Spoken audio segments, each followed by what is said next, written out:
coming up on Knicks Fan TV. And we're going to be doing a lot of this together. And but one of my first tasks is going to be to come in and evaluate the entire operations department. I'm going to start doing that ASAP and meeting with everybody. And Scott Perry is the new GM of the Knicks, but will he bring about the culture change they sorely need? And what does this mean for Melo? The Knicks recently put the Rockets trade on pause, but Melo wants out. And the point guard search continues. Could Eric Bledsoe be the answer for the orange and blue?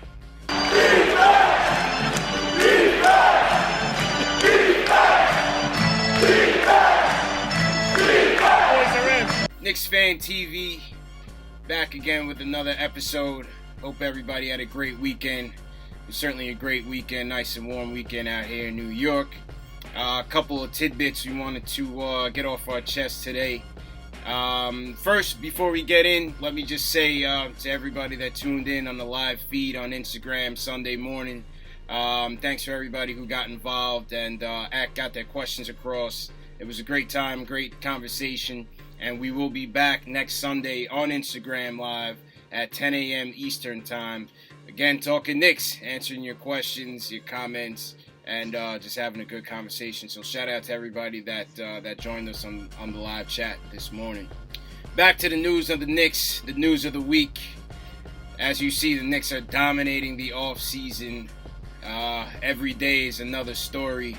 But out of the blue, midweek, we found out that there was a new GM coming into town, and that was Scott Perry, the former senior vice president of the Sacremento Kings, has signed on with the Knicks for their empty GM role.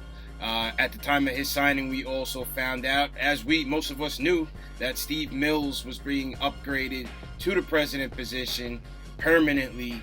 Scott Perry comes with a good pedigree. He's got quite a bit of experience. Came up under the Joe Dumars Detroit basketball era, where they won one NBA championship, went to two back-to-back NBA finals, lost to the Spurs. Went on to Orlando, was involved in drafting some of those young players there, Victor Oladipo, Aaron Gordon, and the likes. Obviously, that team wasn't too successful, but moves on to Sacramento as of April of 2017. And, I thought at Sacramento, outside of all the free agency and the trade rumors this offseason, I thought Sacramento had the best offseason. They drafted De'Aaron Fox out of Kentucky. They drafted Justin Jackson out of UNC. They drafted Harry Giles out of Duke. Signed George Hill, signed Vince Carter, signed Zebo. So I thought Sacramento had a great year. So Jed, I'll swing it over to you. What do you think about the Scott Perry deal? I like the hiring. I think it's a good move for the Knicks right now with Mills taking the president position and the hiring of Scott Perry. I think he's got, obviously his resume speaks for itself in terms of the talent he's been around and had been on the decision-making front with in terms of talent. Most of the guy is experience. He's been through the GM reigns, or rather behind the curtains as assistant GM and president of operations here and there. As being mentioned, he did have part in drafting Kevin Durant when he was in the Seattle Supersonics. So that's another big name to credit him towards. So at the end of the day, you really got to like it because he's got experience. And that's what really I've always looked at as the barometer of choosing a GM.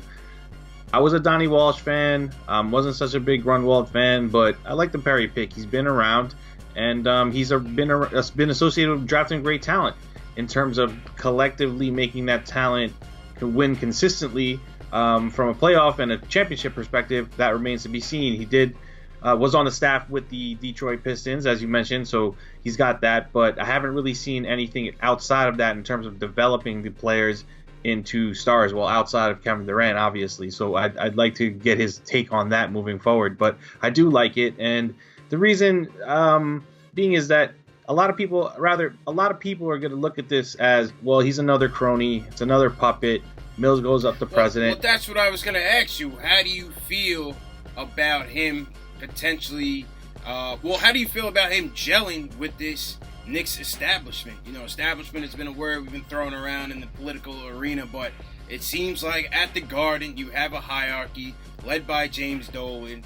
Next in line, Steve Mills, and the guys underneath. There is an establishment there. How can Scott Perry come in, and how will he navigate that? Well, first things first is that James Dolan did come out and also say that he will remain hands-off in the operations of the team as he has been with Phil Jackson, which at the end of the day, he didn't really have any involvement with any of the Phil Jackson deals except for the hiring of him. So I do think that's a refreshing thing to hear coming from him. Obviously, his crony Mills is at the president, and he'll have the final say in terms of decision making, but he's got to let Perry come in and identify his own culture and also implement that culture. Which brings us to the question of the day. Knicks fans, hit the comment section below. Do you like the Scott Perry signing? Are you a fan or are you not a fan? Weigh in below and let us know your thoughts. Speaking of player personnel, the ongoing, off-going melodrama continues.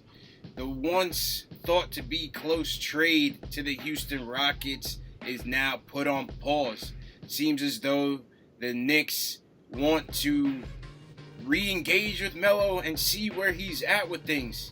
Jedi, what's your thought on this? Are you willing to reconsider keeping Carmelo in a Knicks uniform? I mean, if a sensible Knicks fan would say yes. I mean, Carmelo's making $25 million in terms of the contracts being handed out across the NBA landscape. We know that's a bargain. We've dragged the poor guy through the mud. So obviously he doesn't feel too well about this, and things are floating around that his camp says, this is not a good move in terms of stopping things and halting. He's to the decision that he's already been traded, which, still hasn't materialized as we found out. I think I do like this. Perry should sit down and apologize, hopefully, first and foremost, on behalf of the organization, and let him know that there's a new sheriff in town. I feel like that's not how professional. He's got to mend the fences, because not in terms of good graces towards Melo, in terms of good graces of any incoming free agents coming to this team. He's got to let people know that, listen, there's a new sheriff in town. The past regime is over. There will be no more dragging players through the mud, regardless of the situation. But could this be a ploy by Mills and by Perry to go back to Houston and say, hey, and as well as the other teams involved, we've heard that Phoenix and Milwaukee could be rumored to be in the deal. Could this be a negotiating tactic by Mills that says, hey, if you really want this guy, you're going to have to pony up and give us what we want? I mean, you should take it for what it is. I mean, simply put, if you're a smart basketball person in charge of making decisions, if another team, number one, you have to take a look at the Rockets. They're over the cap. They don't have the income right now to accept or absorb the salary.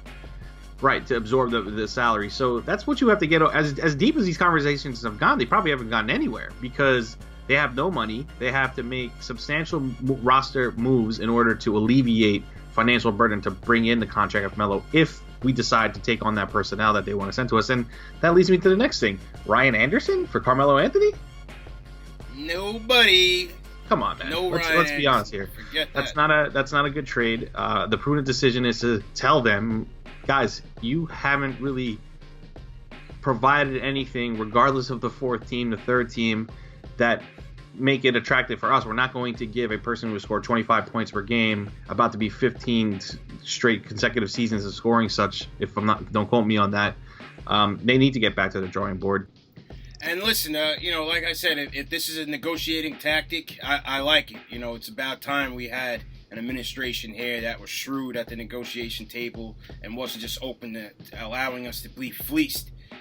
So if this is a tactic by Mills and company to say, listen, let's pull away from the table, re-engage, but at the same time see if we can get what we truly want out of this deal, I say thumbs up to that. But on the Melo trade front, I say it's just time, man. Like I always tell you, I've been the biggest Melo fan. I'm always going to be stay Melo, but it's just time. Let him go and try to go get a ring. Obviously, and it's still not going to beat that Golden State juggernaut. But I'm not saying it's not his time. I 100% don't disagree with that either. Well, I feel like the team should evaluate him, and they should see where his head is at least. It's out of respect also. Even if it comes to nothing, if Melo wants to be like, hey, I want to get out of here, he deserves that. He's been a professional since he's been here, and he very right. He has the right to, and deserves that. So, but at the same time, it's like, listen, we have to make sure this benefits both parties here, not just you. Got to make sure we get the right deal. Got to make sure. And what's wrong with waiting till we can wait till the deadline? Well, I think the risk is, a player of that caliber, at the rate that you have to uproot your team and adjust your system, I think there is a risk there in incorporating him into what you have going midway through.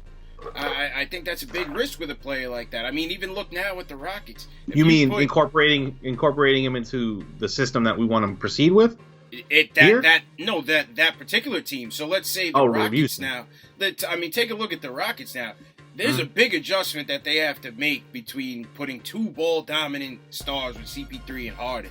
If you're gonna throw Melo in that mix, that's you. Like I said, Pringle's got his work cut out for him, man. He's gonna really earn that Coach of the Year title if he can make that work. Oh, agreed. Wholeheartedly agreed. Moving forward to our last topic of the day, Knicks fans. Who is going to be the point guard of this team? The whole goal of this offseason for the Knicks seemed to be finding a mentor, finding a caretaker to let this rookie, Frank Ntilikina, grow slowly and develop along the way. Potential solutions in George Hill, Jeff Teague, they're all off of the board. We're now hearing that the Knicks are interested in trying to trade for a guy like Eric Bledsoe out of the Phoenix Suns. A guy that, offensively talented, but has had injury trouble. So, Jedi, I swing it over to you. What would you think of a potential Eric Bledsoe trade to the Knicks? I've liked it. I think I mentioned to you last year about this trade, and you shut it down for the reasons you just alluded to. I think Eric Bledsoe is a point guard that we can definitely utilize in our system. Yeah, sure, he has not played a complete season in a long time. Last year, he played 66 games. He had to shut it down towards the end of the season because of the soreness he had on that injury on the knee that he had operated, rather. So that's a concern. But I would risk it, and I would risk Courtney Lee for him for sure. At the end of the day, number one, we have shooting guards. We have depth at the shooting guard position, and Eric Bledsoe would be immediate upgrade over the point guards we've had here in a long, long time. He's a slasher. He shoots well. He creates. He's got great handle. He's quick. He's a great point guard. He would fit in New York very, very easily. So I do like that trade. I don't know if it's Courtney Lee. Those are some names floating around, but I don't really see how we would get it done, given the assets we have at the moment. Yeah, I don't see it getting done myself. I think Phoenix is really trying to pawn off Brandon Knight. I think they've been regretting that signing since they signed him a few years back. And I think they're really just trying to get Brandon Knight off their books. But, you could always dream. Maybe Eric Bledsoe comes, maybe he doesn't. In the meantime, we got Ron Burgundy signed to a mega deal. Shout out to Ron for, working his way up, making a squad. And, as it's looking right now, it could be the next starting point guard for the New York Knicks for what it's worth. So let's thank his agent. Hey, thank his agent. Jeez, thank the Players Association for raking in these new deals. The rich are getting richer, folks. So that concludes the show for today, Knicks fans. As usual, hit that subscribe button below. Hit us up on social media at Knicks Fan TV, Facebook, Twitter, Instagram, Snapchat. We are there, and we will get back to you. Hit us up Sunday, 10 a.m. Eastern, Instagram Live, answering your questions and comments. Until next time, peace. Strong suggestions to Steve, but maybe we need to add some more to our group. So at the end of the goal is that we want to have first in class when it comes to front office operational staff. That's our goal, and we're going to go at this thing together. So that's my stance on that. In terms of